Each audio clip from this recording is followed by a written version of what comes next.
একেকজনের রান্নার স্টাইল কিন্তু এক রকম। তো আমার রান্নার স্টাইল কিন্তু আমার মতো। তো আমি কিভাবে পোলাও রান্না করি আজকে কিন্তু পুরা পোলাও রান্নার ভিডিওটা দিছি। এখানে হচ্ছে রসুন পেস্ট ছিল, আদা পেস্ট ছিল আর গরম মসলা, দারচিনি, তেজপাতা দিয়ে সুন্দর করে মসলাটা কিন্তু ভেজে নিচ্ছি। পুরা পোলাওর ভিডিওটা দিচ্ছি। যদি দেখে কারোর ভালো লাগে সেমভাবে রান্না করে খেয়ে দেখতে পারেন। সত্যি কিন্তু অনেক ভালো লাগে। আসলে রান্না সবার মতো সবার হয় না। তারপরেও চেষ্টা করে দেখতে সমস্যা কোথায়? যদি হয়ে যায় তাহলে তো অনেক মজাই হয়। এটা কিন্তু আমার বাসার চাল।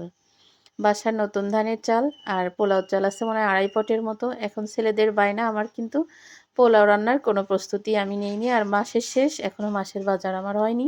এই চালগুলো হচ্ছে আগের মাসে। তো আমি বাসার যেহেতু নতুন পোলাও চাল, তো সেইখানে আর আমি কেনা চাল দিছি ২.৫ পট, বাসার চাল দিছি হচ্ছে ২ পট।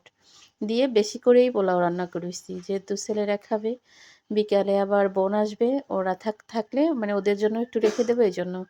ফুলকপি নিয়ে আসতে বলছিলাম, সবজি খিচুড়ি রান্না করব। তা এত বড় ফুলকপি নিয়ে আসছে আর এইখান থেকে হচ্ছে ঘেরের থেকে চিংড়ি মাছ মারছে। মানে বড় চিংড়ি মারছে বিক্রি করার জন্য। তো প্রায় ১ বালতির মতো হইছে শুধু ওই ছোট চিংড়ি। তো এই ৮-৯ ঘরে ভাগ করে সবার ঘরে মানে ওইগুলো আসছে। আর এই যে আমার পোলাওর পানিটা উতলাই গেছে। সবকিছুই তো একবারে দিয়ে দিছি, লবণ দিছি, হালকা একটু টেস্টি লবণ দিছি। পোলাওতে টেস্টি লবণ না দিলে কিন্তু পোলাওর স্বাদটা পাওয়া যায় না। তো পানি উতলাই গেছে।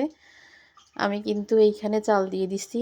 দিয়ে এক উতলানি দিলেই কিন্তু আমার ভাত হয়ে যাবে। কেন হয়ে যাবে? কারণ সবসময় বিরিয়ানি রান্না করতে হলেও, পোলাও রান্না করতে হলেও গরম পানিতে চাল দিতে হয়।